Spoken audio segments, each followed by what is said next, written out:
சாய்ராம் வணக்கம்.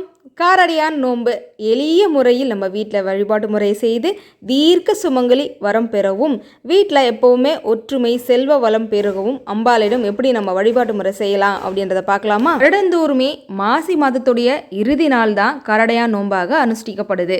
அப்படி பார்க்க போனால் வருகின்ற சனிக்கிழமை அன்று 14ஆம் தேதி தான் நாம் காரடையான் நோன்பு நம்ம வீட்டில் வழிபாட்டு முறை செய்ய போகிறாங்க. இந்த நாளன்று சாவித்திரி தேவி தன் கணவர் சத்தியவான்காக தன் உயிர் பிச்சை போடும்படியாக மன்றாடி கேட்டு காமாட்சி தாயாரிடம் சுமங்கலி வரம் பெற்றதாகவும் ஐதீகம்.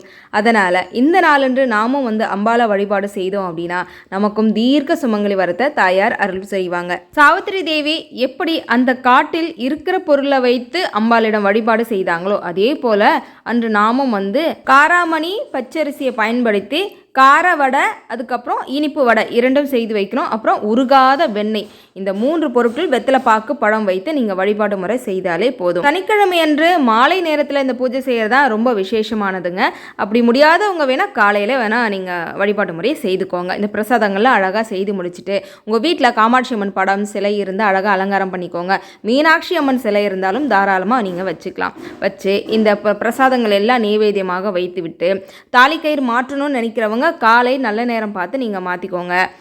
அப்படி இல்லைனாலும் பரவாயில்ல, நீங்கள் தீர்க்க சுமங்கலி வரம் கொடுக்கணும் அம்மா கிட்டேன்னு மனசார வேண்டிக்கிட்டு அன்று ஒரு நாள் காலையிலேருந்து மாலை நேரம் வரைக்கும் உபவாசமாக இருந்து இந்த வழிபாட்டு முறை செய்கிறது ரொம்பவே விசேஷமானதுங்க. கட்டாயமாக சொல்ல வேண்டிய ஒரு மந்திரம் இருக்குது. அதாவது, உருகாத வெண்ணையும் ஓரடையும் நான் ஊற்றேன், ஒரு நாளும் என் கணவர் என்னை விட்டு பிரியா வரம் வேண்டும் அம்மா அப்படின்னு மனசார வேண்டிக்கோங்க. தாயார் மனமிறங்கி தீர்க்க சுமங்கலி வரத்தை கண்டிப்பாக அருளுவாங்க. ஓம் சக்தி பராசக்தி.